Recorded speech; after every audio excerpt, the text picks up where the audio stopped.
Halo Jetika, selamat datang di channel Jetika aja.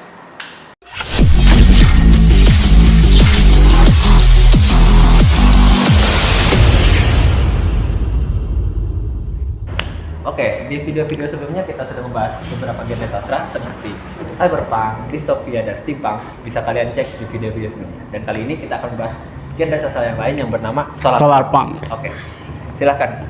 Ya. Oke, makasih. Oke, lanjut ya. Pertama gue mau ngomongin soal latar belakang dan apa itu Solarpunk. Oke, Solarpunk ini disebut Solarpunk. Istilah ini diciptakan pada tahun 2008, merujuk pada gerakan seni yang secara luas membayangkan bagaimana gambaran masa depan itu, bagaimana gambaran masa depan jika kita hidup selaras dengan alam di dunia yang berkelanjutan dan juga egaliter atau sederajat. Nah, komunitas Solarpunk itu kalau bisa digambarin, masa depan itu berwarna hijau dengan atap rumah yang diisi dengan taman, terus desa-desa yang mengambang di danau, terus bahan bakar bersih, ramah lingkungan, dan juga cerita fiksi ilmiah penuh harapan. Jadi Solarpunk itu kayak apa sih? Utopia. Ya, utopia, maksudnya kayak berlawanan dengan cyberpunk. Kalau di sini kita kayak menggambarkan suasana surga di dunia lah, maksudnya teknologi maju, tapi kita tetap memperhatikan lingkungan, bagaimana lingkungan bisa tetap hijau, bisa tetap terawat walaupun teknologi kita sudah sangat maju seperti itu. Ntar ibu-ibu komen nih, isekai itu bang, isekai. Iya, kayak gitu, betul. Kan kita juga ada contohnya di Doraemon ya, kan ada scene di mana mereka ke masa depan dan kita bisa melihat gedung-gedungnya itu sangat indah, tapi tetap ekosistemnya itu tetap terjaga kayak gitu. Ramah lingkungan lah ya, berarti itu salah satu contoh filmnya gitu ya. Betul sekali.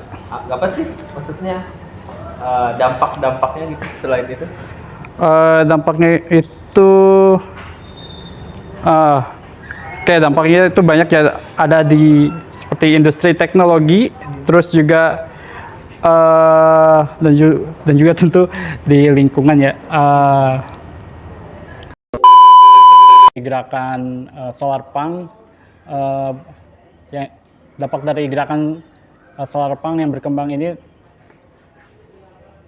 dampak gerakan utopis atau Solarpunk yang berkembang ini terhadap industri teknologi, inspirasi mereka, dan juga apakah mereka mendengarkan kritik dan saran dari masyarakat luas untuk mewujudkan Solarpunk ini. Oke, menurut TED Central dari Verne Global, energi terbarukan adalah manifestasi dari estetika atau keindahan dari Solarpunk.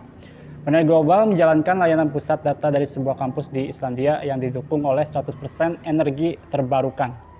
Kepala Petugas Teknologi Perusahaan, TED Central mengatakan landscape supernatural Islandia sangat cocok dengan Solarpunk. Jadi ya,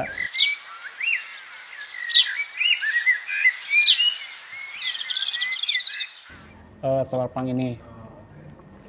Jadi dia selain masalah perubahan atau revolusi dalam energi yang ramah lingkungan, dia juga memperhatikan estetika dari sebuah teknologi itu ya, bisa dibilang. Iya, gitu betul.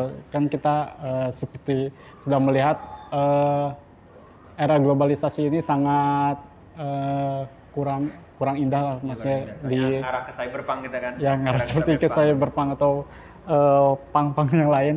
Dan di sini kita juga pengen memajakan mata kita dengan energi yang terbarukan yang selaras dengan keindahan alam seperti itu. Jadi yang gue bayangin ya, ini tuh pohon-pohon mulu gitu ya. Ya, pohon, dan juga pernah lihat film Wall-E ya? Wall-E. Ya, kan di situ si Wall-E itu kayak seperti steampunk dari masa lalu yang sudah bumi yang hancur, dan Eve itu dari masa depan, dan dia itu kayak menggambarkan Solarpunk ya. Dan juga kita lihat kan di maksudnya setelah filmnya itu kan bumi kembali ke hijau dan juga teknologi sudah terbarukan. Jadi gitu. si Eve itu kan dia nyari sebuah biji ya, kecil gitu ya, mencari kehidupan. Apakah masih ada harapan untuk bumi bisa kembali berarti itu hijau. representasi dari energi yang diambil dari tumbuhan itu gitu ya. Iya, betul sekali. Oke, lanjut lagi ya. Kepala Petugas Teknologi Perusahaan ini Ted Central mengatakan landscape supernatural Islandia sangat cocok ya tadi dengan solar punk. Beliau mengatakan ethos solar punk mencakup teknologi yang menghilang. Maksudnya menghilang itu kayak bisa cepat diperbarui dan bisa menjadi hal yang baru lagi seperti itu. Dan teknologi yang didukung oleh energi terbarukan adalah bagian literal dari ekonomi sirkular yang menghilangkan limbah melalui penggunaan sumber daya secara terus-menerus. Sinergi ini menjadikan energi terbarukan sebagai manifestasi yang sangat nyata dari sebuah solar punk masa depan. Seperti itu. Dan tapi tidak semua perusahaan yang bekerja di ekonomi hijau itu menyadari gerakan tersebut. Maksudnya ada aja industri, gitu ya? bukan, maksudnya yang menggunakan ekosistem tapi dia gak sadar kalau dia itu sebenarnya menjalankan ethos solar punk seperti itu. Iya. Mereka mungkin cuma mikir,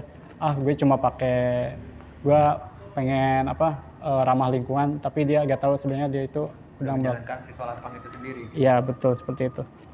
Menarik banget guys.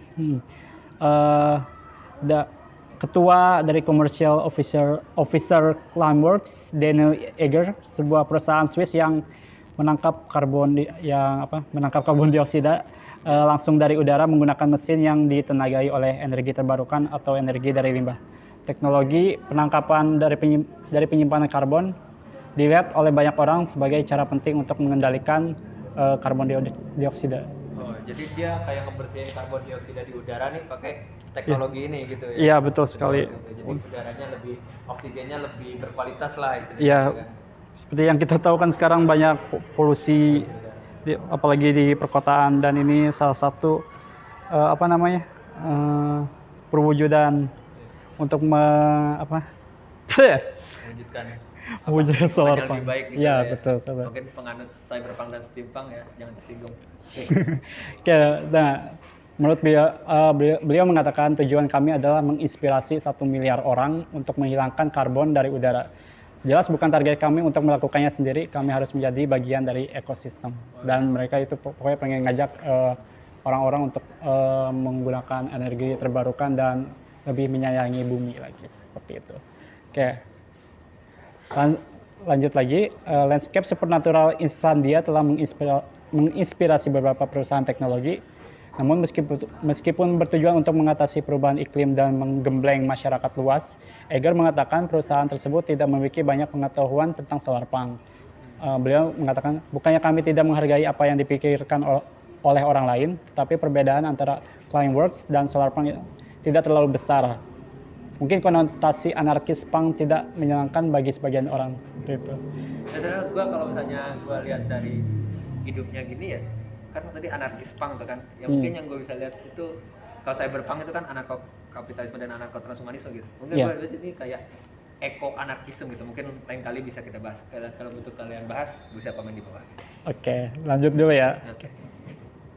Oke, terus beliau mengatakan meresepkan kepada orang-orang bahwa mereka perlu menjadi lebih solar punk, jauh lebih tidak mengundang mereka daripada Industrinya udah mulai jalan, teknologinya udah mulai banyak yang tercipta segala macam pergerakannya. Ada nggak perusahaan-perusahaan yang berpengaruh lah gitu, yang udah mulai jalan nih dalam menjalankan solar punk? Nah ada nih salah satunya itu perusahaan Canada Carbon Upcycling Technologies atau CUT, adalah salah satu organisasi yang memanfaatkan solar punk untuk mengkomunikasikan visinya. Teknologi reaktornya memungkinkan bahan dipecah dan karbon dioksida diserap, menciptakan aditif keton yang disempurnakan. Zat-zat yang berbahaya jadi lebih aman gitu ya? Yes. Lebih aman untuk digunakan. Ini adalah gerakan yang berasal pada solar punk dan didasarkan pada program artis in residence. Ya, yang ada gerakan kayak menjual merchandise gitu biar orang-orang tertarik gitu sama gerakan ini gitu ya. Dan merchandise itu dibuat dari bahan-bahan yang didaur ulang. Oh, jadi bahan-bahannya organik lah gitu. Jadi nggak memanfaatkan kayak kaca gitu. Tadi gua lihat lu ngomong Doraemon. Yang ada nggak sih karya sastra lain gitu? Oh, ada salah satunya Ecotopia ya Ecotopia, oke. yang dirilis pada tahun 1975 oleh Ernest Callenbach, dan juga masih banyak lagi, nanti teman-teman bisa lihat Yang tahu. ya, bisa lihat dan juga sharing aja di komen. Tapi yang gue lihat juga sih ini mengarah juga ke anarkisme, tapi ya katanya tadi gue bilang itu ke eco-anarkisme gitu, dimana dia kan tadi lu bilang ada kayak egalitarian ya, Iya, egaliter dan setara. anti hierarki gitu kan, dimana semua orang setara, itu yang merepresentasikan anarkisme. Mungkin kalau misalnya kita ada waktu lagi kita bahas. Oke, mungkin segitu aja dari kita. Jika ada kesalahan dan kekurangan mohon dimaafkan, dan jika ada hal yang harus diluruskan dan ditambahkan, boleh komen-komen di bawah, atau kalian ingin membahas hal lain apapun, selama Wikipedia masih ada atau Google masih ada atau UC browser masih ada, boleh komen di bawah. Jangan lupa like, comment, share, subscribe, dan nyalakan Notifikasi. Gue Mahdi cabut. Gue Azan cabut. See you in the next video.